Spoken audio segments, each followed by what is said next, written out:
that. Seriously?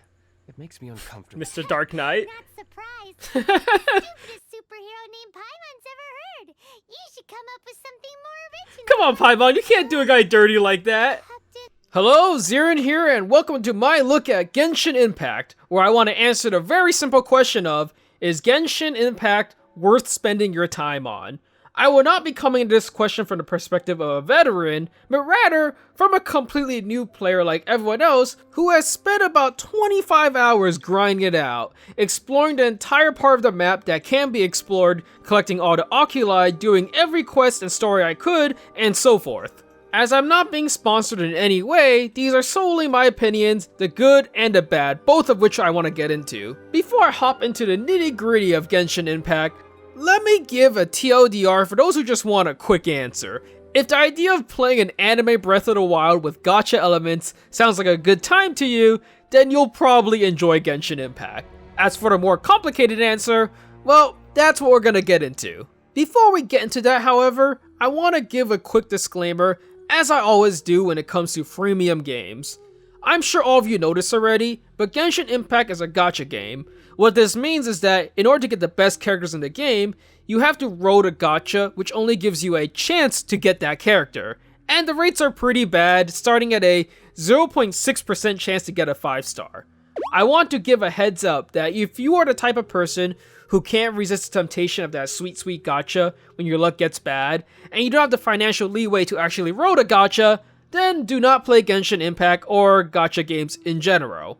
If you do have the willpower to control how much you spend, and cash you are willing to burn, then whatever, it's your money and your choice. I just want to give a heads up for the kind of people who know they have terrible gambling tendencies to stay away. Personally, I play every one of these kind of games free to play, because I want to see if you can have an enjoyable experience without the need to put any money into the game.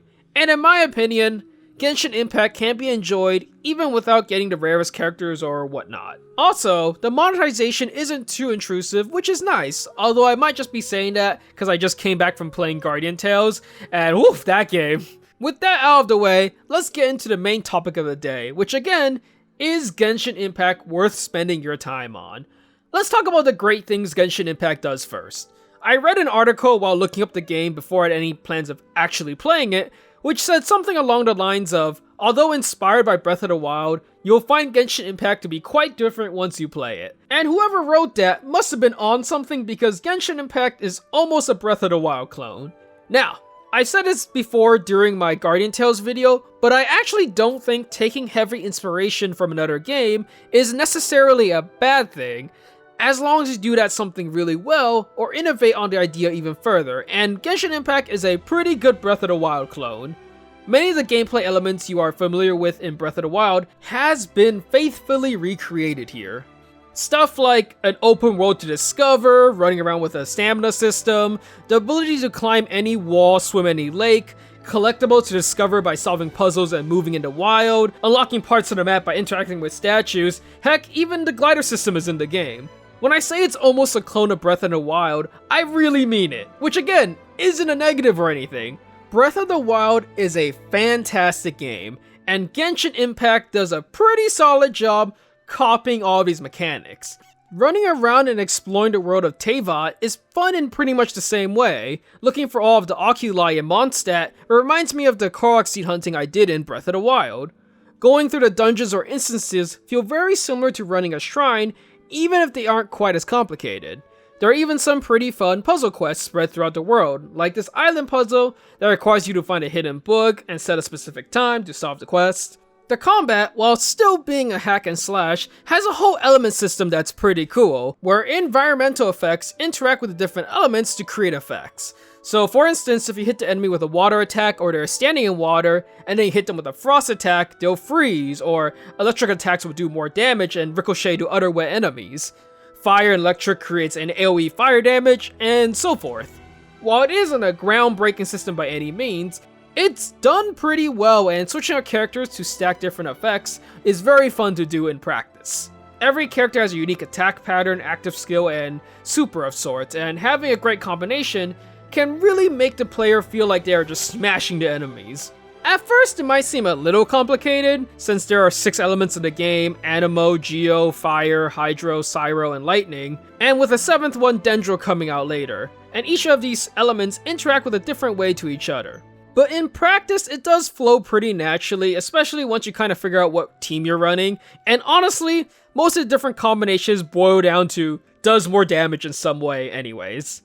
Genshin Impact is out on a variety of platforms, however, I only played the PC version on a PS4 controller, so I can't vouch for the touchscreen mobile controls. I can say that the PS4 controls are really good. Everything feels like it fits on the controller really well. Accessing menus feels nice, switching to bow mode is pretty intuitive overall. My main gripe with it would have to be that switching members during battle using the D-pad can get kinda hard, especially when you're doing it every 1.5 seconds to spam elemental skills. Also, for some reason, when I tried to make a co-op dungeon run, I couldn't start the run because the start button was mapped to the chat button, so it just opened the chat box repeatedly, which kinda sucked. The presentation of Genshin Impact is also surprisingly good. Even though it is a studio based in China who made it, Genshin Impact has a ton of different text language options, but not just that, it also has 4 different voice languages: English, Chinese, Japanese, and Korean, which is incredibly impressive when you consider that Genshin Impact has a story that is fully voiced. Not just in cinematic cutscenes, but every single main questline and character story is completely voiced, and it is a ton of voice work. I've tried listening to the voice acting of all 4 languages, but again, liking a certain language is mostly up to preference. I can say that from a personal opinion that all 4 do a reasonable job. My favorite voice acting overall would probably be the Japanese one, go figure, but I actually set my voice language as English because I think Paimon's English voice actor sounds the best out of the 4. And Paimon probably makes up 75% of the dialogue all on her own. Whoever did the English voice work for her really nailed the I'm a super cocky mascot figure, but I also sound innocent, cute, and swarmy at the same time. As you would have informed me of your... That? Well, let's go. Paimon's done talking to him. While some of the other English voice actors range from pretty decent to kind of awful, Paimon is really good, which surprises me to say because initially I was fairly annoyed by her, but she kinda grew on me. Overall, the dialogue in the game is surprisingly good and quite full of personality. I really do enjoy Paimon's quips, and they usually get a chuckle out of me. While characters do have a base personality and you don't really spend enough time with them to go beyond that personality, the dialogue still feels like someone actually put a reasonable level of effort into it. Probably about the same as any JRPG, which when it comes to free-to-play games, is a pretty high bar already. There are even plenty of cutscenes that are done well, which is great because every cutscene in the game is unskippable. You've been staring at this video this entire time, I would hope, so you can probably judge graphically if what you are seeing looks great to you or not. For what it's worth, I think the combat looks pretty solid. All the effects are very snappy. When you use the elemental combinations, the screen just explodes, and who can really complain about that? How your data syncs between the different platforms is very convenient, where I can stop a session on my Windows, and then boot up my Android phone and continue right where I left off. Although it does kind of eat through my battery life and overheat, which is why I don't really play this game on my phone.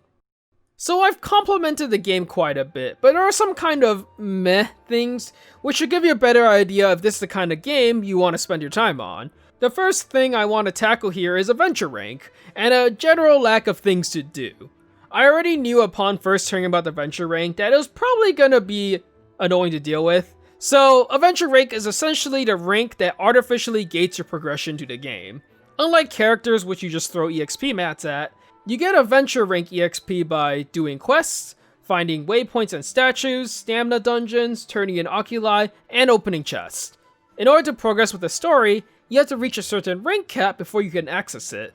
Now, the problem happens where you will reach a point playing Genshin Impact where you have done literally everything there is to do, and you just don't have enough EXP to move on to the next part of the story. I know this because I'm already at that point. At rank 27, I've done pretty much every quest, explored every part of the explorable region, and done as much of the story as I can. I even collected every oculi in the first region Mondstadt, which is the main collectible to find that raises your max stamina. In order for me to progress in the story, I have to be rank 29, which takes around 11,000 rank EXP. Nothing I can do gives me rank EXP aside from opening chests, which is like 10 to 20 a pop, which is harder for me to find since I've already opened about 400 of them, and everything except commons don't respawn. My only real recourse at this point is to do dailies, which give a total of 1100 EXP if you do all of them, which means that it'll take me 10 days of doing that before I can progress with the story. I can do dungeons, but even though dungeons can be done infinitely, you can only get the reward if you have the stamina to collect it, which doesn't take very long to burn through. I got capped after exploring the ever-living heck out of Genshin Impact, so I imagine a more normal player who just went from quest to quest would probably get stuck even earlier than myself. Now, I realize that I probably played a lot more Genshin Impact in a shorter span of time than most people will because I want to talk about the game after having done everything I could so I could give a more, overall opinion of it. Even if you take into consideration that perhaps it takes someone 15 days to do what I did in 3, that doesn't change the fact that most likely you're going to run into this artificial gate. Sure, you might have done enough dailies to progress to the next part of the story after what I'm on, but then you will likely hit another roadblock where you have no choice but to do dailies until you reach the next requisite adventure rank. Does this make the previous experience I had up until this point suddenly awful? No, but it exists. Artificial gating is in many multiplayer games and even in some single player games, and for some people it's a deal breaker. For me, I'm just not a fan of it myself. It also stinks that there isn't really anything to do during these intervals, since you can't resource grind as it's restricted by the stamina system. Some of these cool bosses like the giant wolf you can only fight once a week.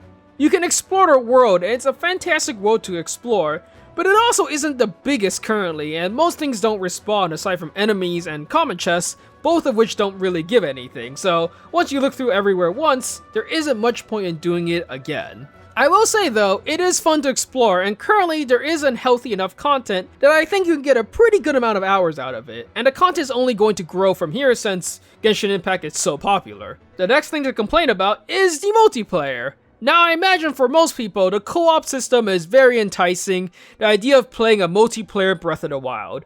Personally, I think that sounds kinda meh, because the crux of my enjoyment with Breath of the Wild was just exploring the land, and I feel like hunting for Korok seeds with other players won't make it more fun than it already was. Anyways, Genshin Impact's multiplayer unlocks at Adventure Rank 16. The long short of it is, basically the only time you should be co-oping is when you are doing the stamina taking bosses or dungeons. The reason for this is because 1, you actually can't do a lot of things in co-op. Story quests are locked, story dungeons are locked, and NPCs can't be interacted with. There also isn't much point in exploring the world with your friend because only the host gets any benefit. Only the host can open a chest to get EXP or to collect the oculi or aminospheres, which is the main collectible you are looking for. In fact, even the locations and waypoints you activate don't carry over back to your world. The only thing your friends can do is help kill mobs, which doesn't really give anything in this game. You can also do dailies, but you can finish that in like 6 minutes solo, so there isn't much point doing that with your friends. Genshin Impact is really a single player game with a small co-op aspect. And sure, I will say that fighting bosses with your friends is fun. And that's about all I can say with regards to that, however, since that's pretty much all there is to the co-op. I guess if you already explored the world, you can help your friend along with it, but I can't imagine it being that much fun to walk your friend through a world you've already explored. Next up on the chopping block is the gacha. All I'm going to say is that Genshin Impact's gacha rates are terrible, although my luck is routinely very bad in these games anyways. But I think having a 0.6% chance of getting a 5-star, which includes weapons mind you, is a very terrible rate. That's legitimately some of the worst rates I've ever heard of. I think the only saving grace is that after rolling 90 times in a single banner, you get a pity 5-star, which unfortunately can also include a 5-star weapon unless that gacha doesn't have a 5-star weapon at the top, like the current limited one. That's about it. It's a gacha, whatever. I rolled about 100 times so far and haven't gotten a 5-star, nor did I expect I was gonna get one. Lastly, let's talk about bugs, because there's a decent number of them in Genshin Impact. Some of them are pretty minor, like for instance, everyone at least for the English voice acting, because I couldn't repeat every scene, refers to the main character as if they were male, and your sibling a female. Most of the time this isn't a problem because they call your MC the Traveler, but here for instance, when referring to the prince, everyone calls him the princess because they assume I'm playing the guy and the sibling is supposed to be the girl. Oh, I see.